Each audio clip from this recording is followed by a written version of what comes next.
नमस्कार, news room live देख रहे हैं आप और मैं हूं आपके साथ शिपवन शर्मा और मेरे साथ न्यूज रूम लाइव में है मेरे सहयोगी शीतल शर्मा। तो चलिए शुरुआत करेंगे जम्मू कश्मीर के विधानसभा चुनाव को लेकर बात करेंगे।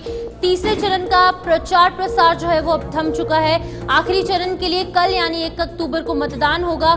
7 जिलों में वोटिंग देखने को मिलेगी और तीसरे चरण में 40 सीटों पर मतदान जो है वो देखने को मिलेगा।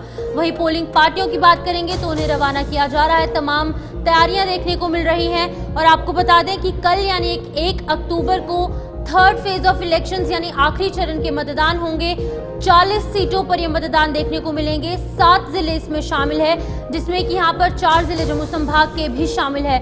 सांबा, कठुआ और साथ ही साथ उधमपुर और जम्मू में ये तमाम जो यहाँ पर वोटिंग है वो देखने को मिलेगी और किस तरीके से सभी कुछ रहेगा वो देखने वाली बात होगी। लेकिन आपको बता दें कि लगातार पॉलिटिकल पार्टीज ने तमाम तरीके से अलग अलग तरीकों से यहाँ पर इलेक्शन कैंपेन की है, जिसके बाद कि कल तीसरे चरण के मतदान जो है वो संपन्न हो जाएंगे। इसको लेकर कि कल यहाँ पर चुनाव प्रचार थम चुका है और सभी पॉलिटिकल पार्टियों ने पूरी ताकत के साथ जो है वो यहाँ पर इलेक्शन कैंपेन किया, अपने इलेक्शन मैनिफेस्टो को लेकर लोगों तक पहुँचने का प्रयास किया। लेकिन आपको बता दें कि 18 सितंबर को पहले चरण के मतदान हुए, जिसमें कि ओवरऑल यहाँ पर वोट परसेंटेज 60% के करीब निकलकर सामने आए। 61% की रिकॉर्ड तोड़ वोटिंग देखने को मिली। 25 सितंबर दूसरे फेज में इलेक्शंस हुए, 57.31% वोटिंग देखने को मिली। और वहीं पर जम्मू कश्मीर में अब 10 साल के बाद चुनाव जो है वो देखने को मिल रहे हैं और आखिरी चरण का चुनाव कल देखने को मिलेगा। अगर 2014 की तुलना करेंगे तो यहाँ पर 3% वोटिंग कम हुई है, लेकिन ओवरऑल देखेंगे तो काफी उत्साह जो है वो वोटर्स में देखने को मिला, चाहे महिलाएं हैं, पुरुष है, फर्स्ट टाइम वोटर्स हैं, 100 साल की उम्र के जो बुजुर्ग अवस्था के लोग हैं, तमाम जो लोग थे वो यहाँ पर मतदान के लिए पहुंचे, पोलिंग स्टेशन पर पहुंचे और सिक्योरिटी के भी पुख्ता इंतजाम। और अगर खास तौर पर अगर हम यहाँ पर सिक्योरिटी के हवाले से बात करेंगे तो बिल्कुल पीसफुल तरीके से इलेक्शन जो है वो जम्मू कश्मीर के 2 चरणों में संपन्न हो चुकी है और आने वाले कल यानी कि 1 अक्टूबर को अब थर्ड फेज ऑफ इलेक्शन देखने को मिलेगी। शीतल, बिल्कुल सही कहा आपने और कल का इंतजार है, कुछ ही घंटे बाकी हैं और तीसरे चरण का जो रण है वो कल सुबह 7 बजे शुरू होगा। 2 चरण संपन्न हो चुके हैं, लेकिन ये तीसरा चरण इसलिए भी महत्वपूर्ण क्योंकि सबसे ज्यादा सीटों पर इसी चरण में मतदान होने हैं। शिल्पा शर्मा फिलहाल जल्दी से जानकारी देंगे, उसके बाद फिर हमारे साथ एग्जीक्यूटिव एडिटर भी हमारे साथ जुड़ेंगे। शिल्पा, जरा जानकारी बताइएगा इस वक्त जम्मू के अंदर क्या माहौल है, क्योंकि 40 सीटों पर यह तीसरे चरण के अंदर मतदान होना है।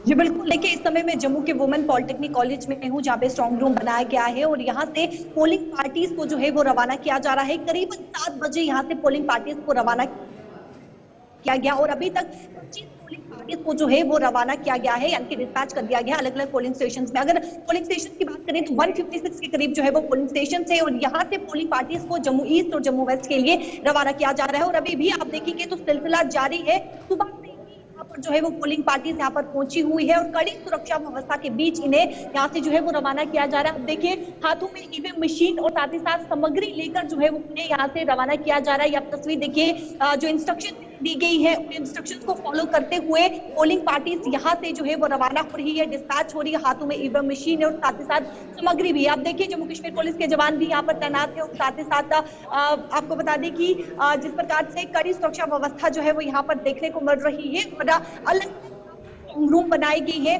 गांधीनगर की अगर मैं बात करूं तो गांधीनगर में गवर्नमेंट हाई सेकेंडरी वहां पर जो है वो स्ट्रॉन्ग रूम बनाया गया है कि वहां से अलग अलग दिशा में जो है वो पोलिंग पार्टीज को रवाना किया जाए। देखिए कल तीसरा चुनाव है, आखिरी पड़ाव है चुनाव का, जहां पर 40 के करीब जो है वो सीटों पर मतदान होना है। 415 के करीब जो है वो उम्मीदवार खड़े हुए हैं। लेकिन जम्मू की अगर मैं बात करूं तो जम्मू रीजन में जो है वो 4 जिला है, जम्मू, उधमपुर, कठुआ, सांबा, जहां पे मतदान होना है। लेकिन लगातार जो है वो उम्मीदवार कड़ी से कड़ी मेहनत करते हुए नजर आए हैं तीसरे चरण के लिए। और कल शिल्पा, लोगों में किस तरह का उत्साह देखने को मिल रहा है, खास तौर पर जो जम्मू के लोग हैं, क्योंकि 10 साल के बाद ये मतदान का मौका मिल रहा है विधानसभा के चुनाव में।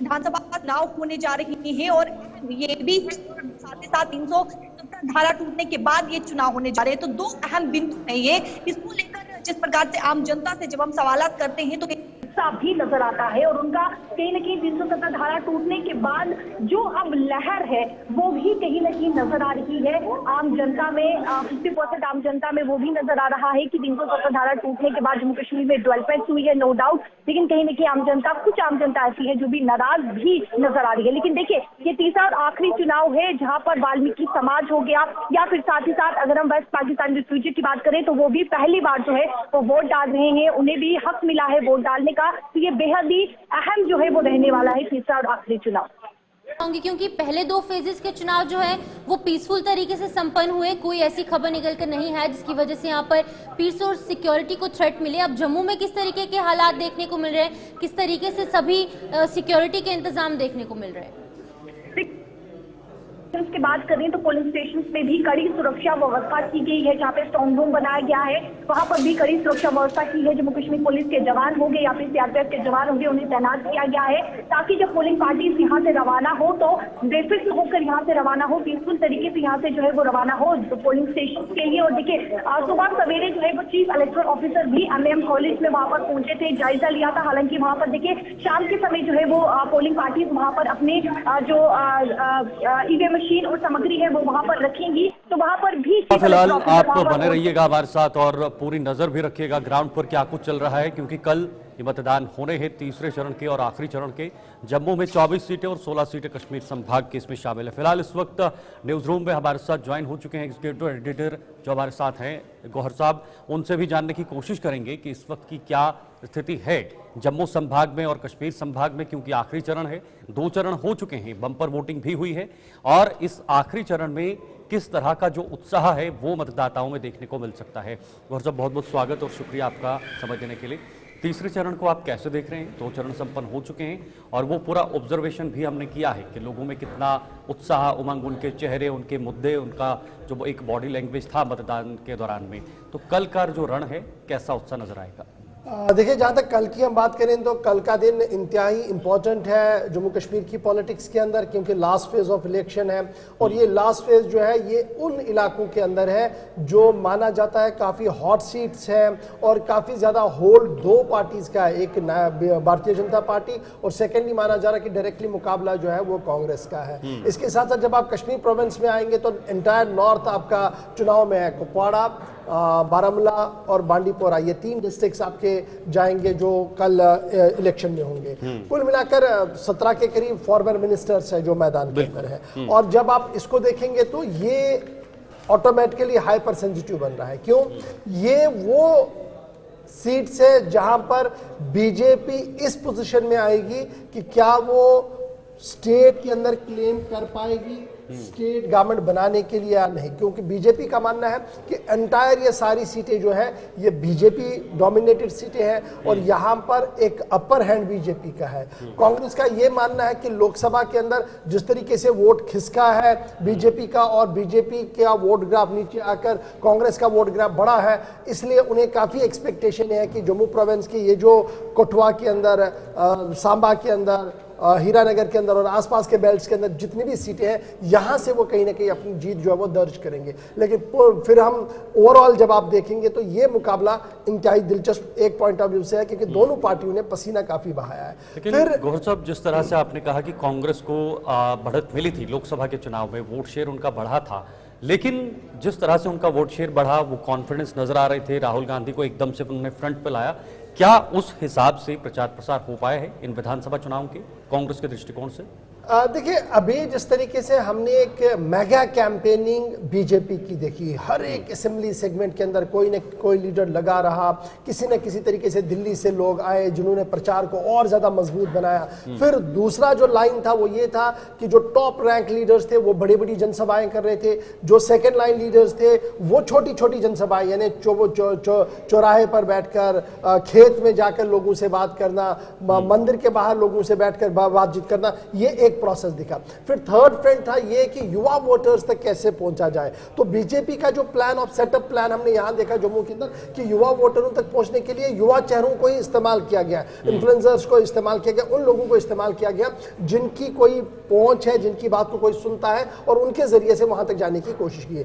As compare to BJP, Congress की कैंपेन मुझे उतनी ज्यादा मजबूत यहां नजर नहीं आई। नो डाउट कि राहुल गांधी जरूर मैदान में आए, प्रियंका वाड्रा गांधी एक जगह पर हमने देखी, मल्लिकार्जुन खड़गे बीमार होने के बावजूद जम्मू प्रोविंस के अंदर 2-3 जगहों पर हमने देखे, सचिन पायलट हमने देखा यहां पर आते हुए। लेकिन जो सेकंड लाइन वाली फिर और थर्ड लाइन वाला जो ऑप्शन था वो मिसिंग था, और सारा जो चुनाव का मामला था वो चला कांग्रेस के उन नेताओं के हाथ में जो लोकल कैंडिडेट्स थे। उन्होंने घर घर कैंपेन खुद किया, उन्होंने दूसरी चीजें खुद की, और उस वजह से मुझे लग रहा है कि दोनों पार्टियों में कैंपेनिंग में बहुत ज्यादा अंतर था। उसके मुकाबले में जब आप तीसरी पड़ाव पर देखेंगे तो एक factor national conference Congress alliance का भी है। वो अलायंस कितना मजबूत होगा बीजेपी के खिलाफ ये भी देखना होगा, क्योंकि एक तरफ से दो पार्टियां हैं, एक तरफ से खाली बीजेपी है।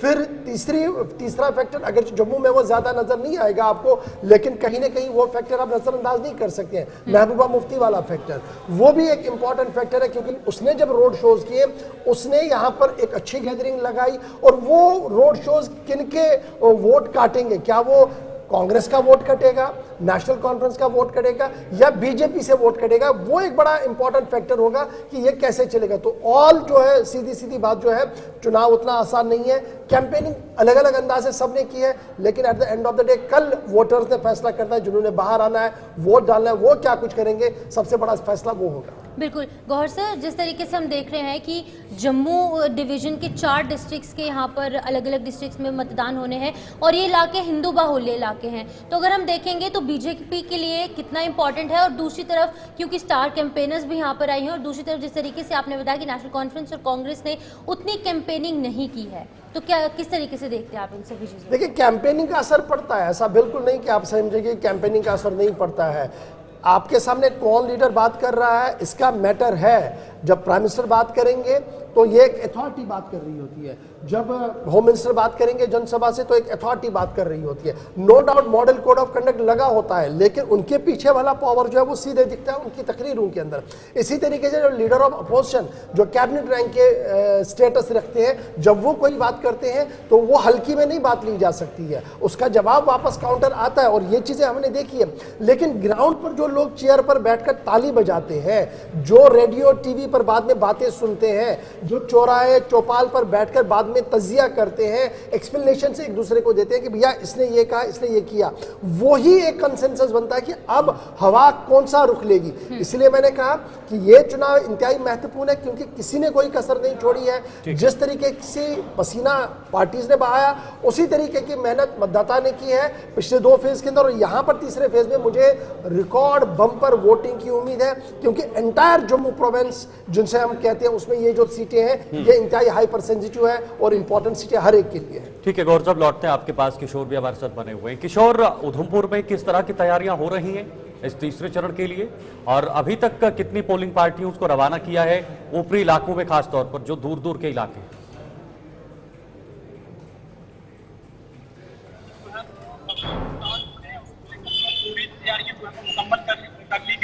जिस तरह से पोलिंग स्टेशन रहते हैं उसके लिए जो है वो टीम में यहाँ से भेजी जा रही है। अगर वुमेन कॉलेज की मैं बात करूँ या डिग्री कॉलेज की मैं बात करूँ, लेकिन जिस तरह से ये डूडू और बसंतगढ़ के इलाके हैं ये काफी दूर के एरिए में जो है टीम में उस इलाके के अंदर पहुंच गई है।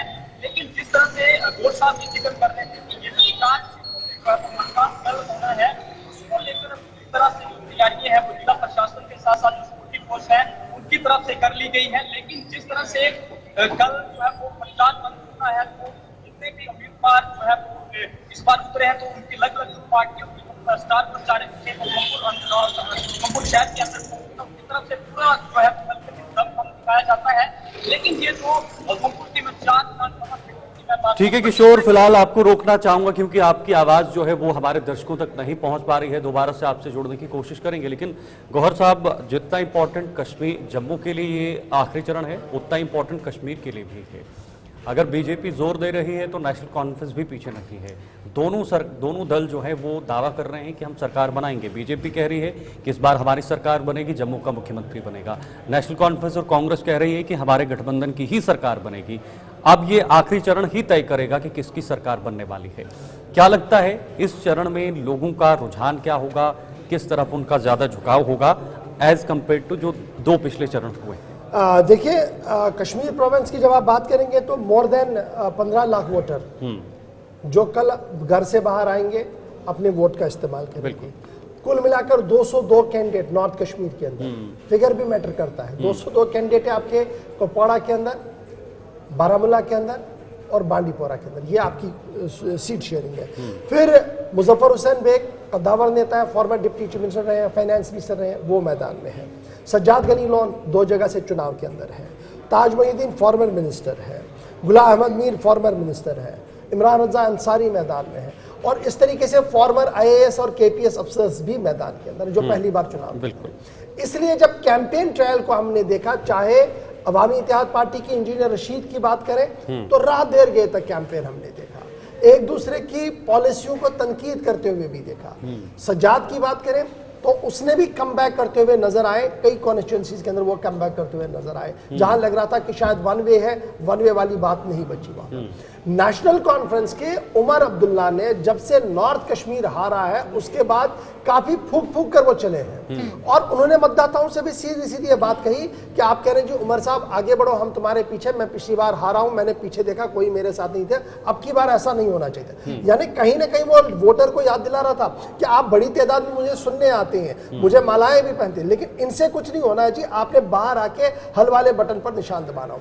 ये जो कैंपेन प्रोसेस के दौरान बातें हो रही है, जिस तरीके की कैंपेन हुई है, तो ये साफ अंदाजा है कि यहां पर रीजनल पार्टियां, चाहे वो नेशनल कॉन्फ्रेंस कांग्रेस अलायंस हो, चाहे वो पीपल्स डेमोक्रेटिक पार्टी की बागडोर हो जो इल्तिजा मुफ्ती हमने रोड शो करते हुए देखी है, या फिर इसी तरीके से आप जो पीपल्स कॉन्फ्रेंस है AIP की बात करें जो रीजनल सेटअप पर है, उन्होंने पसीना काफी बहाया है और ये पसीना कितना रंग लाएगा ये थोड़ा सा इंतजार करना होगा। लेकिन यहां पर भी कुछ सीट्स पर बीजेपी के कैंडिडेट्स हैं जिनको लेकर राजनाथ सिंह मैदान में उतरे हैं, जिनको लेकर पार्टी के दीगर नेता कैंपेनिंग करते हुए नजर आए हैं। वो कितना मुकाबला देंगे ये एक दिलचस्प सी बात होगी, लेकिन at the end of the day एक बात यही है कि जितना ये इंपॉर्टेंट बीजेपी के लिए जम्मू प्रोविंस के अंदर जीतना है, उतना ही ये इंपॉर्टेंट रीजनल पार्टीज के लिए यहां पर अपनी प्रेजेंस दिखाना है और जितने लोग यहां से प्रेजेंस दिखा पाएंगे वो एड ऑन हो सकता है 2 चरणों के अंदर और वो कहीं ना कहीं पोजीशन जो है वो क्लियर होगी। ऑलमोस्ट ऊंट किस करवट बैठेगा, क्योंकि ECI की गाइडलाइन है इसलिए हम ज्यादा कोई इस पर टिप्पणी नहीं करेंगे, बाद में नोट से आनी है। लेकिन फिर भी मुझे यह अंदाजा है कि फर्स्ट टाइम वोटर, महिला वोटर, ये 2 इंपॉर्टेंट फैक्टर होंगे जो इस थर्ड फेज में यू टर्न लेंगे और वो यू टर्न कहां की ओर जाएगा वो देखने वाला होगा। बिल्कुल गौहर सर, जिस तरीके से आपने बोला कि जम्मू में बीजेपी का होल्ड है क्योंकि कल थर्ड फेज ऑफ इलेक्शंस और जिन सीट्स पर वोटिंग होगी वहां पर बीजेपी का होल्ड है, वहीं दूसरी तरफ अगर हम कश्मीर डिवीजन की तरफ देखें, ये वही इलाके हैं जहां पर कि अवामी इत्तेहाद पार्टी ने अपना जो वह विस्तार है काफ़ी ज़्यादा देखा है और ये वही कुछ सीटें हैं जहां पर कि इंजीनियर राशिद को जीत हासिल हुई थी। अब क्या लगता है कि अवामी इत्तेहाद पार्टी, क्योंकि यहाँ पर जमात इस्लामी भी उसके साथ है, तो कितना इम्पोर्टेंट कश्मीर डिवीज़न की ये जो 3 जो डिस्ट्रिक्ट्स हैं ये उनके लिए कितना इम्पोर्टेंट हो सकता है? देखिए, इंजीनियर रशीद के लिए अगर आज के दिन मुझे आप कहेंगे तो खोने के लिए कुछ नहीं है। अब आप बताएं क्यों वो मैदान में उतरे, उन्होंने कैंडिडेट्स उतारे, वो सारे इंडिपेंडेंट है, कोई AIP के एक निशान पर नहीं है, कहीं पर एक निशान है तो कहीं पर एक निशान है, लेकिन AIP उनकी सपोर्ट कर रही है। जमात इस्लामिया डायरेक्टली मैदान में है ही नहीं क्योंकि वो बैन है। अब उन्होंने क्या किया, उनकी जो डमी है वो बाहर आए, उन्होंने कहा जी हम चुनाव लड़ेंगे क्योंकि हम गवर्नमेंट से बातचीत कर रहे हैं और हमें उम्मीद है कि मामला खुल जाएगा, हमसे पाबंदियां हटेंगी, इसलिए मैदान लेंगे। नो डाउट वो जमात का कार्डर जरूर है, लेकिन जमात इस्लामिया के नाम पे नहीं लड़ रही है, सारे इंडिपेंडेंट है, ये एक और फैक्टर है। फिर तीसरा बड़ा फैक्टर ये है कि क्या इंजीनियर का कोई फैक्टर नॉर्थ में नजर आएगा, तो कुछ जो एनालिस्ट है उनका मानना है कि हाँ जी एक दो पॉकेट्स है जहां पर वो कुछ हैम्पर कर सकते हैं, लेकिन कुछ लोगों का मानना है कि इंजीनियर रशीद का बाहर आना उसके लिए घातक हुआ। शायद वो वेव नहीं बना पाएंगे जिसका अंदाजा पार्टियां लगा रही थी, जिसका अंदाजा शायद दीगर लोगों को भी था। तो ये हो गया जनाब एक साइड आपका। फिर कश्मीर प्रोविंस की जब आप बात करेंगे तो मैंने पहले ही कहा कि सबसे बड़ा मुकाबला आपका रहेगा नेशनल कॉन्फ्रेंस का। वो रिगेन नॉर्थ को कैसे करेंगे, क्योंकि नॉर्थ से उमर हारा है ऑलमोस्ट। जब आप असेंबली सेगमेंट वाइज देखेंगे तो बहुत सारी चीजें ऐसी है जहां जिन सीट्स पर वो नहीं आगे बढ़े। फिर तीसरा सवाल होगा सज्जाद गनी लोन का, जो ये बता रहे हैं कि नॉर्थ की पार्टी है और नॉर्थ से उनकी रिप्रेजेंटेशन है, उनके बाप ने बहुत सारी कुर्बानियां दी है। तो नॉर्थ वाला कुपवारा हंदवारा सेक्टर में क्या वो 3 से 4 सीटें निकाल पाएंगे, एक बड़ा सवाल उनके लिए होगा। अगर वो निकाल पाए तो वो किंग मेकर के तौर पर आप देखेंगे, नहीं निकाल पाए तो उनके लिए बहुत बड़ा झटका होगा। फिर आप पढ़े आगे जम्मू कश्मीर अपनी पार्टी सईद अल्ताफ बुखारी, नॉर्थ के अंदर अच्छे कैंडिडेट 2-4 हैं उनके, जिनमें एक फॉर्मर मिनिस्टर भी है, उनके मुकाबले में एक फॉर्मर आईएएस अफसर है। अब आईएएस अफसर वर्सेस मंजा हुआ खिलाड़ी है, लेकिन जब हम कैंपेन पीरियड दोनों का देखते हैं, कैंपेन ट्रेल्स देखते हैं तो दोनों में लोग बहुत हैं। उमर ने दुवेदार तकरीर की, यहां तक भी कहा कि अगर आप इस आदमी को जिता कर लाते हैं तो इसे कैबिनेट में जगह मिलेगी जी मेरे, अगर 7-8 लोग ही बनाने हैं लेकिन गुलमर्ग को जरूर जगह मिलेगी। उमर अपनी जगह कॉन्फिडेंट है कि शायद नेशनल कांग्रेस सरकार बनाएगी और उनका ये कैंडिडेट जो है उसे थ्रू ऑन किया जाएगा। दूसरी तरफ से अपनी पार्टी के लिए करो या वरो मामला इसलिए बनता है, उनके वकार का मामला इसलिए बनता है क्योंकि आज तक 5-6 बार कंटिन्यूसली हसन मीर वहां से जीत कर आए हैं। अब की बार क्या वो पार्टी को बचा पाएंगे वहां से, एक बड़ा फैक्टर ये रहेगा। फिर थोड़ा सा और आगे बढ़िए, पीपल्स डेमोक्रेटिक पार्टी जो नॉर्थ के अंदर चंद इलाकों के अंदर बहुत ज्यादा मजबूत थी, अब की बार क्या वो मजबूती दिखेगी, देखने वाली बात होगी। और एंटायर नॉर्थ के कुपवारा डिस्ट्रिक्ट के अंदर जिस तरीके से अब्दुल्ला खान का बेटा चुनाव के अंदर है, इल्तिजा मुफ्ती वहां पहुंची, कुपवाड़ा के अंदर इल्तिजा मुफ्ती ने रोड शो किया, त्रिगाम के अंदर उसने रोड शो किया, और रोड शो के अंदर जो युवा वहां पर आए, जो महिलाएं सुनने आई, मैंने इसलिए कहा कि युवा और महिलाएं अब की बार एक मेजर फैक्टर होगा। क्या वो कैरिज्मिक लीडर, क्या वो कोई चेंज वहां पर कर पाएगी मूड को, ये बड़ा फैक्टर होगा। और लीडरशिप पर सवाल होगा इल्तिजा मुफ्ती की। अगर यहां से कुछ निकला तो ये माना जाएगा, जिस तरीके से प्रियंका गांधी को माना जाता है वो क्राउड पुलर है और क्राउड पुलिंग को वो वोट में भी तब्दील कर सकती है। अगर इस बार ऐसा हुआ तो ये आप समझ लीजिएगा ये उसके लिए प्लस पॉइंट होगा। अगर यहां पर वो नाकाम रही तो उनकी लीडरशिप पर भी कहीं ना कहीं सवाल। ठीक है, प्रतिष्ठा का हर एक सवाल। पार्टी का अपनी अपनी जगह पर सवाल भी है और उनके लिए जवाब ढूंढना भी काफी ज्यादा जरूरी है कल के दिन के लिए। बिल्कुल प्रतिष्ठा का सवाल है सभी राजनीतिक दलों के लिए। बहुत बहुत शुक्रिया आपका, हमारे साथ इस वक्त मौजूद हैं। आगे बढ़ेंगे, अब इस वक्त सीधे रुख करेंगे हीरानगर का, कठुआ के हीरानगर, जहां से इस वक्त हमारे साथ सहयोगी इन चुनाव पर यानी जो आखिरी चरण कल होना है उसको लेकर भी जानकारी लेंगे कि इस वक्त वहां पर किस तरह की तैयारियां प्रशासनिक स्तर पर हो रही हैं और जो पोलिंग पार्टियां हैं उनको कैसे रवाना किया जा रहा है, वहां की सुरक्षा व्यवस्था के क्या हालात हैं। रंजीव, कठुआ में चुनाव होने हैं कल और सबकी नजरें इस आखिरी चरण पे हैं ताकि ये सकुशल संपन्न हो, इसमें सुरक्षा का कोई यहाँ पर जो है कोई दिक्कत ना हो क्योंकि आखिरी चरण है। तो किस तरह की तैयारियां अभी जमीन पर नजर आ रही हैं?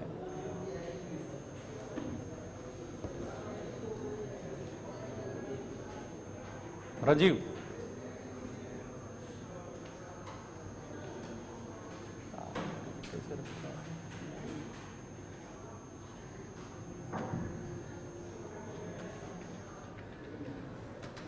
तो फिलहाल संपर्क कट चुका है क्योंकि काफी देर से रंजीव बने हुए थे और तकनीकी रूप से ये संपर्क कट चुका है। लेकिन जो तस्वीरें आपके सामने हैं ये तस्वीरें बता रही हैं कि कितना उत्साह इस वक्त पूरे जम्मू कश्मीर के अंदर देखने को मिल रहा है। हालांकि लगभग आधे से ज़्यादा सीटों पर चुनाव हो चुके हैं, मतदान हो चुके हैं। कल 40 सीटें हैं और 40 सीटों में 415 उम्मीदवार मैदान में होंगे और इन 40 सीटों पर कई सारे उम्मीदवार अपनी जो किस्मत हैं वो भी कल आजमाने के लिए उतरेंगे और उसकी किस्मत को 40 लाख वोटर्स जब आएंगे, बटन दबाएंगे तो किस्मत भी उनकी जो पेटी है उनमें कैद हो जाएंगे। फिलहाल रंजीव मेहता हमारे साथ दोबारा से ज्वाइन हो चुके हैं। रंजीव, किस तरह की तैयारियां देखने को मिल रही कठुआ में? कठुआ की बात करूं शीतल, मैं तो यहाँ पर विधानसभा चुनावों को लेकर जो तैयारियां हैं शासन की तरफ से पुख्ता कर ली गई हैं, अंतिम दौर में है। अभी मतपेटियां जो हैं उनको लेकर जो पोलिंग पार्टीज हैं वो अपने अपने इलाकों की तरफ जा रही हैं। कल बनी के इलाके में कठुआ से 94 जो ईवीएम मशीन थी दूर दराज इलाके की, वो कल डिस्पैच हुई थी। आज सुबह से ही ये काम शुरू हो चुका है। जितनी 6 जो विधानसभा की सीटें हैं कठुआ जिले की, उन सब में हीरानगर हो, बिलावर हो, जसरोटा हो, कठुआ हो, सोजली और बनी, यहाँ पर लगातार ये काम चल रहा है। और सुबह से ही जो पोलिंग पार्टियां हैं वहाँ पर डटी हुई है, अपना अपना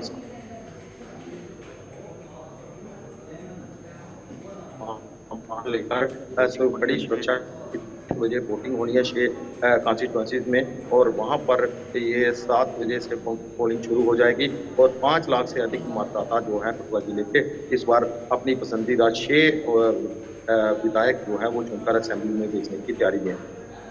कुल मिलाकर कितने पोलिंग स्टेशन इस जिले में बनाए गए हैं, कितने उम्मीदवार मैदान में होंगे, पूरा ये जो आंकड़ा है, जो आधिकारिक आंकड़ा है, वो क्या बता रहा है? आधिकारिक आंकड़े के मुताबिक 704 पोलिंग स्टेशन हैं पूरे जिले की बात करूं, और लगातार यहां पर 70 से 80 70 के करीब जो उम्मीदवार हैं यहां पर खड़े हुए हैं पूरे जिले की बात करूं। और ज़्यादातर जो है वो मुख्य पार्टी हैं, नेशनल पार्टी हैं या रीजनल पार्टी हैं, उनके उम्मीदवार ही मैदान में हैं, बाकी आज़ाद उम्मीदवार भी हैं। लेकिन ज़्यादा कड़ा मुकाबला जो है वो भाजपा और कांग्रेस के बीच में ही कठुआ में, पूरे कठुआ की सीटों में देखने को मिल रहा है। लेकिन कठुआ शहर की जो आरक्षित सीट है वहाँ पर बसपा और भाजपा में कड़ा मुकाबला कांटे का देखने को मिल रहा है। लेकिन हीरानगर की बात करूं, जहां पर भी कांग्रेस के साथ भाजपा का मुकाबला है, लेकिन भाजपा की परंपरागत सीट रही है हीरानगर, तो यहाँ पर भाजपा को थोड़ा सा एज जरूर है। बिल्कुल रणजीव, ये बताइएगा जिस तरीके से अगर हम कांग्रेस पार्टी की बात करें या फिर बीजेपी की बात करें, इन पार्टीज के अलावा वहाँ पर हमने देखा था कि बीएसपी को भी एक सीट हासिल हुई थी।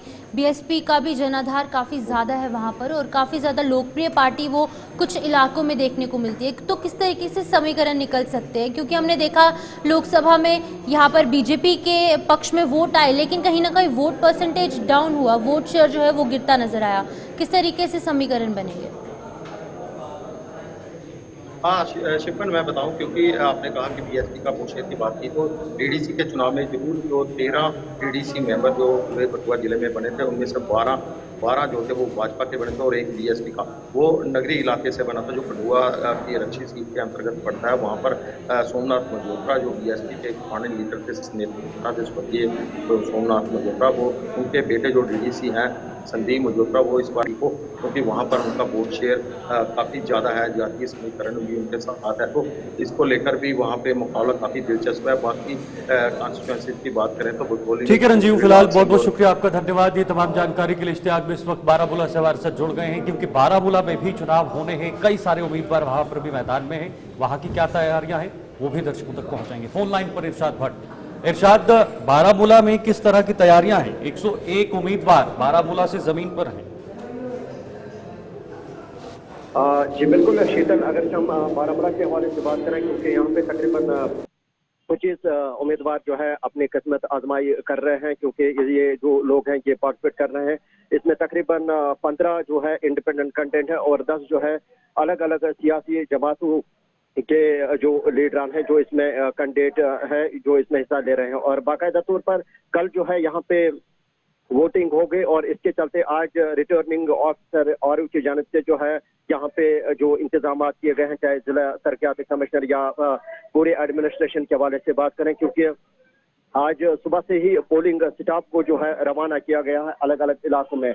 चाहे हम यहाँ पे ओल्ड टाउन के मुख्तलिफ इलाकों की बात करें, सिंहपुरा, भागोरा या सरहदी कस्बा, ऊडी, सोपोर, रफियाबाद, मुख्तलिफ इलाकों में जो है इस वक्त गाड़ियां जा रही है, स्टाफ जा रहा है, या हम सिक्योरिटी एजेंसियों की बात करें। और देखा जाए यहाँ पे 158 पोलिंग स्टेशन हैं, और इसके साथ साथ तकरीबन 1,26,000 वोटरान जो है जो इसमें बाज़ाब्ता तौर पर हिस्सा लेंगे, जो वोट डालेंगे। कौन उम्मीदवार जो है यहाँ पे जीत के आएगा ये आने वाले समय के बाद ही पता चलेगा। फिलहाल यहाँ पे कांटे का मुकाबला है एनसी वर्सेस बहुत शुक्रिया आपका। यानी कि जो तो हमारे साथ इरशाद बने हुए थे। हरियाणा चुनाव प्रचार ने भी रफ्तार पकड़ ली है। जम्मू कश्मीर के इन ठंडे ठंडे पहाड़ों में राजनीति गर्म होती हुई नजर आ रही है, लेकिन हरियाणा के रण में पहलवानों की धरती पर जो अखाड़ा है वो भी पूरी तरह से सज गया है और इस अखाड़े के लिए कई सारी पार्टियां, कई सारे दल और कई सारे वहां पर जो नेता हैं वो भी उगे हैं। कल जम्मू कश्मीर का आखिरी चरण है और 5 अक्टूबर को हरियाणा का रण है। एक चरण के अंदर पूरे हरियाणा की 90 की 90 सीटों पर चुनाव होंगे और 8 को एक साथ दोनों राज्यों की जो तस्वीर है वो साफ होगी। लेकिन कुछ दिन अभी और प्रचार प्रसार के बाकी है, यहाँ पर पूरी तरह से दम लगाया जा रहा है। बीजेपी हैट्रिक लगाना चाहती है। इस गेंद के साथ फिर से कांग्रेस को यहाँ पर विकेट लेना चाहती है, तीसरी विकेट भी लेना चाहती है। लेकिन कांग्रेस कई सालों बाद यहाँ पर सत्ता को वापस ढूंढने में, कुरेदने में लगी हुई है। जनता के बीच जाकर प्रचार प्रसार हो रहा है और तरह से लोकसभा में हरियाणा में कांग्रेस को बहुमत हासिल हुआ है। 10 में से 5 सीटों पर कब्जा किया है और उन 5 सीटों पर जीतने के बाद कांग्रेस का जो आत्मविश्वास है वो और भी ज्यादा बढ़ गया है। शिवम, बिल्कुल, जिस तरीके से जम्मू कश्मीर में सरगर्मियां तेज हैं, वहीं पर दूसरी तरफ हरियाणा में भी विधानसभा चुनाव जो है वो होने हैं। एक ही चरण में सभी 90 सीटों पर मतदान होंगे। 5 अक्टूबर को वोटिंग होगी और 8 अक्टूबर को यहाँ पर जो नतीजे हैं, जो रिजल्ट्स हैं वो निकलकर सामने आएंगे। लेकिन इसी बीच में अलग अलग पार्टियों के हवाले से अगर बात करेंगे तो भारतीय जनता पार्टी द्वारा यहाँ पर अगर जीत हासिल की जाती है तो हैट्रिक लग जाएगी। वहीं दूसरी तरफ आम आदमी पार्टी है और कांग्रेस है। सभी पार्टियों द्वारा पूरी ताकत के साथ चुनाव प्रचार के बाद अब वोटिंग जो है वो देखने को मिलेगी। पिछले दिनों में ऐसा स्पष्ट वातावरण बना है कि कांग्रेस का मध्य प्रदेश और छत्तीसगढ़ जैसा हाल होने जा रहा है। ये बात अब कांग्रेस के नेता भी मानने लगे हैं। यही कारण है कि पिछले 15-20 दिनों में कांग्रेस का कोई नेता भी हरियाणा आने को तैयार नहीं हुआ है। अब हताशा की स्थिति में कांग्रेस कभी 2-2 बार घोषणा पत्र जारी करती है तो कभी उनके नेता ऊटपटांग बयानबाजी कर रहे हैं। कांग्रेस आज कंफ्यूजन की स्थिति में है। उसे समझ नहीं आ रहा कि उसे क्या करना चाहिए।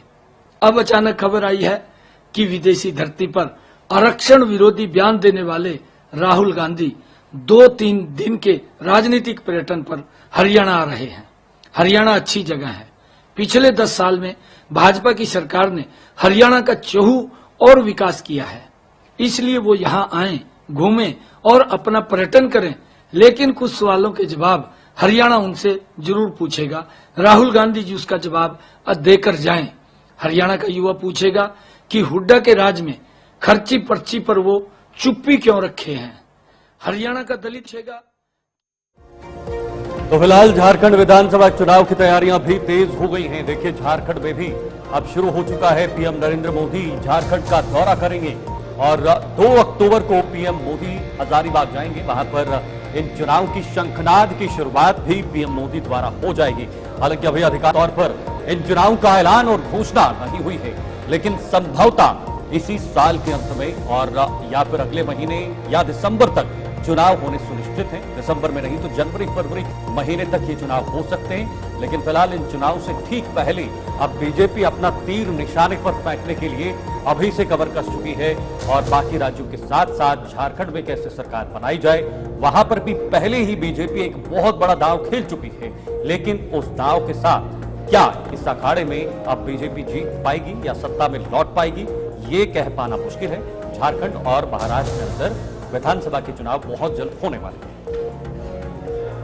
बिल्कुल, बीजेपी जो है वो पूरी ताकत के साथ झारखंड विधानसभा चुनाव की तैयारियों में लगी है।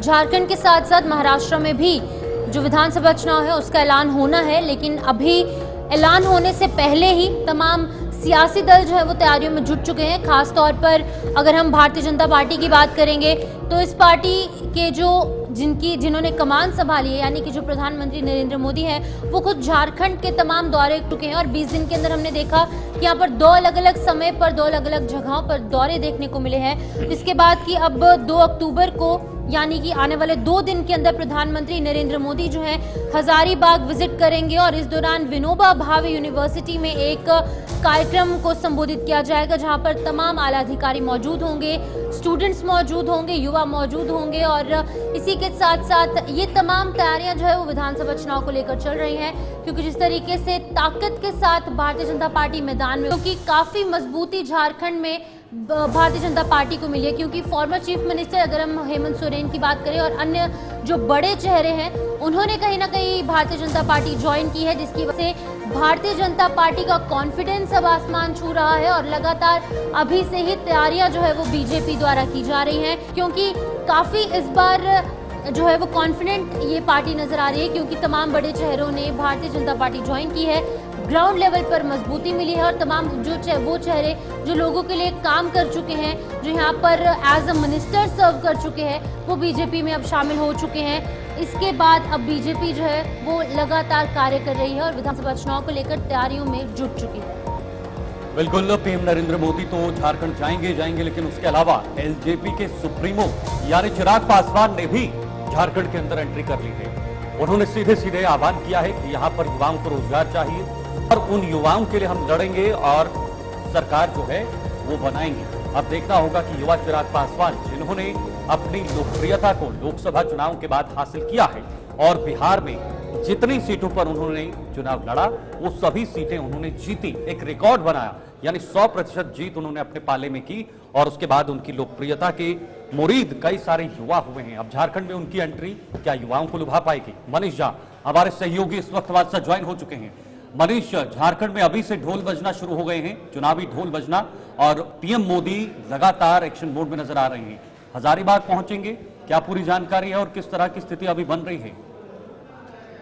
शीतल, लगातार भारतीय जनता पार्टी तैयार हो रही है आगामी चुनाव के लिए और इस तरह से जन आक्रोश रैली निकालकर सत्ता परिवर्तन करने का प्रयास कर रही है, तो उनका समापन करने के लिए प्रधानमंत्री जब हजारीबाग आएंगे तो वहां से निश्चित तौर पर हजारीबाग की जनता या झारखंड की जनता को वो सौगात देंगे। जिस तरह लगातार जो राज्य सरकार है आरोप लगा रही है कि प्रधानमंत्री आवास योजना बंद कर दिया गया है, जिससे लोगों को परेशानी हो रही है, तो उनका पहला किस्त उन्होंने दे भी दिया था जब जमशेदपुर आए थे। यहाँ आकर कुछ और बड़ी घोषणा करने वाले हैं, लोगों को उम्मीद है और भारतीय जनता पार्टी लगातार इसके लिए तैयारी में लगे हुए हैं कि आने वाले समय में इसको इतना प्रचारित किया जाए कि झारखंड के जन जन तक यह पहुंचे कि प्रधानमंत्री आदिवासियों के हित में है, क्योंकि आदिवासी और मूलवासी का मुख्य मुद्दा लेकर मुख्यमंत्री है हेमंत सोरेन वो लोगों के पास जा रहे हैं। तो भारतीय जनता पार्टी भी बता रहे हैं कि हम इनके हितैषी रहे हैं, क्योंकि अभी के जो राष्ट्रपति है वही आदिवासी है, तो उनसे बड़ा पद हम क्या दे सकते हैं। तो इन सभी को लेकर तैयारी चल रही है, जन जन तक पहुंचने का प्रयास चल रहा है और भारतीय जनता पार्टी के कार्यकर्ता घर घर जाकर ये समझाने का प्रयास कर रहे हैं कि ना सिर्फ राष्ट्रीय स्तर पर बल्कि हम अपने घरेलू स्तर पर भी मजबूत हुए हैं और हमारी जो इकोनॉमी की स्थिति है वो मजबूत हुई है। तो जरा सा शीतल इंतजार करना होगा कि वो क्या घोषणा करते हैं और उसका कितना लाभ भारतीय जनता पार्टी यहाँ ले पाते हैं, क्योंकि महिला सम्मान योजना लेकर झारखंड सरकार एक लोक लुभावनी ये जो ऑफर है ये देकर वोट बटोरने का प्रयास किया है, जिसका असर ग्रामीण इलाके में देखा जा रहा है। तो थोड़ा सा हमें इंतजार करना होगा। मनीष, जिस तरह से चिराग पासवान की एंट्री हुई है लोकसभा के चुनाव में, उन्होंने साफ तौर पर जो अपनी बातें रखी थी बिहार के अंदर, उन्होंने कहा था कि बिहार के लोगों को नौकरी के लिए बाहर जाना पड़ता है, शिक्षा के लिए बाहर जाना पड़ता है, अच्छे स्वास्थ्य के लिए बाहर जाना पड़ता है। वही कुछ हुबहू तरीके की बातें जो है उन्होंने झारखंड में भी रखी हैं। अपने इस एंट्री के बाद उन्होंने कहा है कि झारखंड से भी युवाओं को बाहर जाना पड़ता है अपनी पढ़ाई के लिए, नौकरियों के लिए उन्हें घूमना पड़ता है।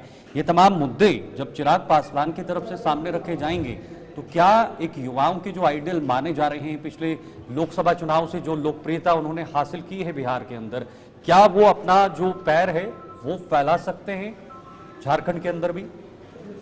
बिल्कुल, जिस तरह से भारतीय जनता पार्टी के साथ लगातार वो चुनाव लड़ रहे हैं और बात कर रहे हैं कदम से कदम मिलाकर, तो ये भारतीय जनता पार्टी या कहें कि एनडीए की ये सोची समझी जो है उठाई गई कदम है, जिससे आने वाले समय में यहाँ के युवाओं को प्रलोभित कर सके और वो जो पिछड़े वर्गों का नेता माने जाते हैं, रामविलास पासवान लगातार रिकॉर्ड वोट से जीते थे हजारीबाग वहां से हाजीपुर से, तो लगातार ये प्रयास रहा है कि जो नीचे तबके के वर्ग के लोग हैं, जो पिछड़े वर्ग के लोग, उनका वोट इनके थ्रू भारतीय जनता पार्टी को मिले, इसका लगातार प्रयास किया जा रहा है। तो थोड़ा सा हमें इंतजार करना होगा। और एक चीज और याद दिलाना चाहेंगे यहाँ कि जिस तरह बिहार में देखेंगे कि नीतीश कुमार के खिलाफ थे, परंतु वो मोदी जी के साथ लड़ रहे थे। तो कभी न कभी ये अगर सोचा जाएगा या भविष्य में देखा जाएगा कि वो हमेशा लाभ पहुंचाने का प्रयास कर रहे हैं एनडीए को, और आने वाले समय में भी इसका लाभ एनडीए को होगा।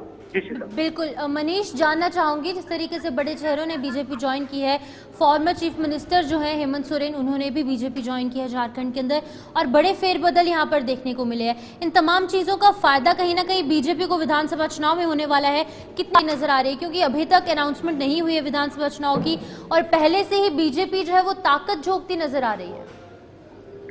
शिफन, यदि आप रिकॉर्ड देखेंगे तो something is better than nothing पर काम कर रही है बीजेपी। जिस क्षेत्र में, अगर हम कोल्हान क्षेत्र का बात करें, जहां चंपई सोरेन जो पूर्व मुख्यमंत्री है वो वहां से रहे हैं, तो लगातार वो प्रयास कर रहे हैं कि उस क्षेत्र में एंट्री हो, और आने वाले समय में वहां जहां की लगातार झारखंड मुक्ति मोर्चा का घर रहा है, वहां एंट्री मारा जाए और वहां बीजेपी अपना झंडा लहराने में सक्षम हो। तो निश्चित तौर पर इसका लाभ होता दिख रहा है भारतीय जनता पार्टी को, क्योंकि जो गद्दावर नेता है वो लगातार इनके पक्ष में आ रहे हैं। दूसरी ओर जो मुख्यमंत्री है हेमंत सोरेन, वो अपने ही परिवार वालों के विरोध में खड़े नजर आ रहे हैं। तो एक बाहर जो एक संदेश जा रहा है, जो अपने परिवार वाले का नहीं हुए, दूसरे का क्या होंगे। जिस तरह सीता सोरेन चली गई, पूर्व मुख्यमंत्री चले गए, उनके छोटे भाई नाराज दिख रहे हैं। तो निश्चित तौर पर इसका लाभ भारतीय जनता पार्टी लेने का प्रयास कर रही है, और होने की प्रबल संभावनाएं भी है आगामी। बहुत बहुत शुक्रिया मनीष, ये तमाम अपडेट साझा करने के लिए। मनीष वारसद बने हुए थे जिन्होंने झारखंड की तमाम इस वक्त सियासी जो गलियारे हैं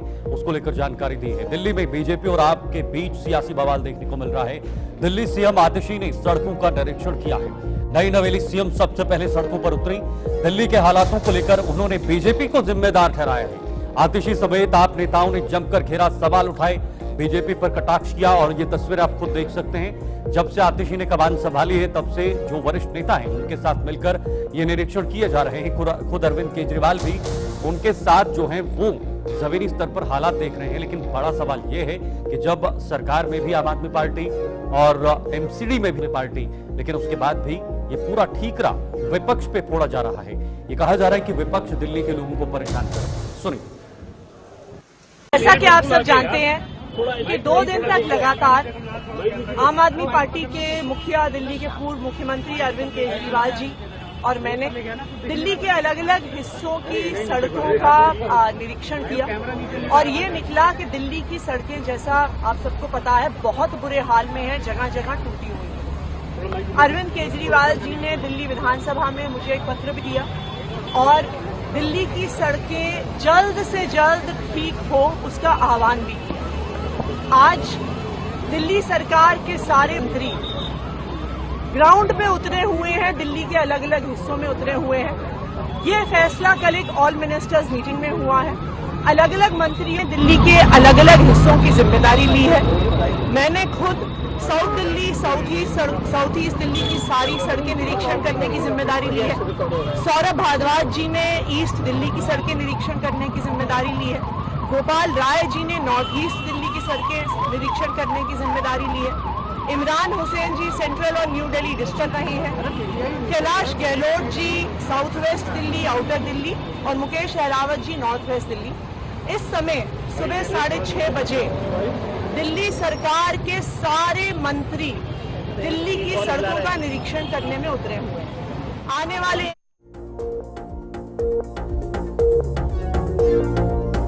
बड़ी जानकारी, मथुरा श्री कृष्ण जन्मभूमि शाही ईदगाह का ये पूरा मामला है जिस पर आज सुनवाई होगी। दोपहर 2 बजे इलाहाबाद हाईकोर्ट में ये सुनवाई होनी है। विपक्ष कोर्ट में संशोधित अर्जी भी आज दाखिल करेगा। जो अमेंड किया हुआ जो अर्जी है उसको दाखिल किया जाएगा।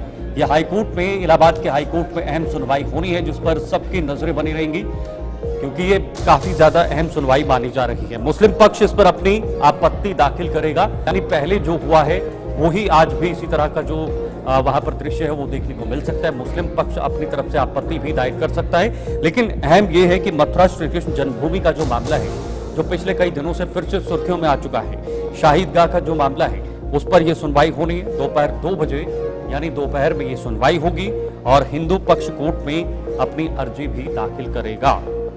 शिफत बिल्कुल, आपको बता दें कि लगातार ये मामला अब तूल पकड़ता जा रहा है और इलाहाबाद हाई कोर्ट में आज इस मामले को लेकर सुनवाई होगी। तमाम जानकारी देने के लिए हमारे साथ उमेश मिश्रा हमारे संवाददाता ज्वाइन कर चुके हैं। उमेश, आपसे जानना चाहूंगी क्या है ये पूरा मामला और किस तरीके से आज सुनवाई देखने को मिलेगी, क्या कुछ लगता है, किसका पलड़ा भारी यहाँ पर नजर आ रहा है?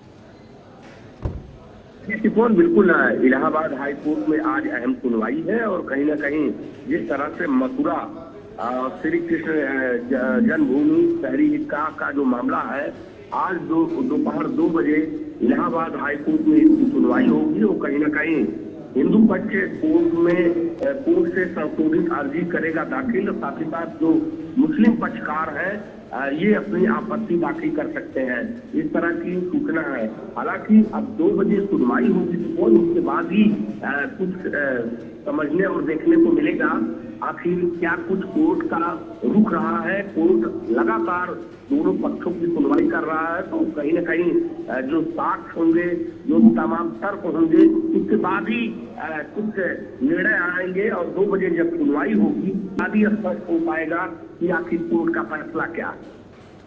बिल्कुल, देखिए इससे पहले उमेश जब हुई थी 1 अगस्त को इलाहाबाद हाईकोर्ट में जब सुनवाई हुई थी, तो जो श्री कृष्ण जन्मभूमि है या शाही मस्जिद ईदगाह है, उस विवाद को लेकर यह सुनवाई को योग्य माना गया था।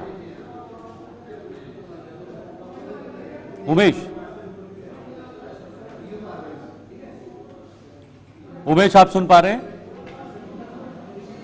चलो, फिलहाल उमेश इस वक्त संपर्क टूट चुका है। नसरुल्लाह की मौत का मामला, मौत के विरोध में यूपी में प्रदर्शन जो है वो देखने को मिल रहा है। लखनऊ में नसरुल्लाह की मौत पर शोक जताया गया है। देखिए, बहुत बड़ी जानकारी है। इजराइल के खिलाफ जमकर विरोध प्रदर्शन किया गया है। उत्तर प्रदेश में इसकी भनक देखने को मिल रही है। बड़े ईमान बाड़े तक निकाला गया कैंडल मार्च। नसरुल्लाह की मौत के बाद इजराइल ने नसरुल्लाह को मारा था हमलों में और अब उसकी मौत का विरोध है, उसकी झलक भारत में देखने को मिल रही है। ये खुद आप देख लीजिए तस्वीरें।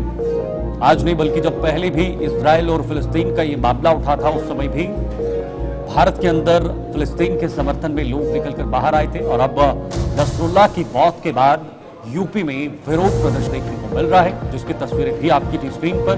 और कैंडल बार लेकर ये उसकी मौत पर शोक जताया जा रहा है। इजराइल के खिलाफ जमकर प्रदर्शन हुआ। देखिए, ये पोस्टर हाथ में लेकर किस तरह से लोग इस प्रदर्शन को यहाँ पर कर रहे हैं, इस प्रदर्शन को प्रस्तुत कर रहे हैं। नसरुल्लाह की मौत के बाद ही ये इस तरह की तस्वीर आई है और कैंडल मार्च भी किया था। शिफा, आपको बता दें कि लखनऊ में मजलिस उलमाए हिंद के महासचिव ने और तमाम जिसके मेंबर्स हैं उनके द्वारा यहाँ पर विरोध प्रदर्शन किया गया और तस्वीरें साफ बयान कर रही है कि किस तरीके से इजराइल के खिलाफ गुस्सा, रोष जो है वो लोगों में देखने को मिल रहा है। और लखनऊ में नसरुल्लाह की मौत पर शोक व्यक्त किया गया और इजराइल के खिलाफ जो है वो विरोध प्रदर्शन देखने को मिला। कैंडल मार्च निकाला गया, तमाम तख्तियां हाथ में पकड़कर, बैनर, पोस्टर्स जो है वो हाथ में पकड़कर विरोध प्रदर्शन किया गया और भारी संख्या में इस विरोध प्रदर्शन में पुरुषों के साथ साथ महिलाएं और महिलाओं के साथ साथ बच्चे, बुजुर्ग अवस्था के लोग पहुंचे और इजराइल के विरुद्ध नारेबाजी भी की गई और मुर्दाबाद के नारे भी यहाँ पर जमकर लगाए गए। बता दें कि यहाँ पर मौलाना कल्बे जावेद ने 3 दिन शोक का ऐलान भी किया है और अब आने वाले 3 दिनों तक हम देखेंगे किस तरीके से यहाँ पर लखनऊ में नसरुल्लाह की मौत के खिलाफ विरोध प्रदर्शन जो है वो तूल पकड़ेगा और 3 दिनों तक ऐलान किया गया है कि 3 दिनों तक विरोध प्रदर्शन जारी रहेगा, जिसके बाद की तस्वीर आप तक साफ करेंगे। लेकिन आपको बता दें कि आतंकवादी करार देने वाले होश में आने चाहिए। ये तमाम चीजें जो है वो इस जो यहाँ पर कमेटी है, जो ऑर्गेनाइजेशन है, उसको जो लीड कर रहे हैं, उन्होंने साफ तौर से कहा है कि आतंकवाद को बर्दाश्त नहीं किया जाएगा, चाहे वो वर्ल्ड के किसी भी कोने में हो, भारतवर्ष में हो, कभी भी बर्दाश्त जो है आतंकवाद को नहीं किया जाएगा। बिल्कुल शिफन, और अमेरिका के खिलाफ भी नारे लगे हैं, अमेरिका को जला दो, इस तरह के नारे भी इसमें लगे हैं। चलिए, फिलहाल न्यूज रूम लाइव में आज के लिए इतना ही। कल फिर इसी समय आपके सामने हाजिर होंगे। तब तक के लिए मुझे और मेरी सहयोगी को दीजिए इजाजत। नमस्कार।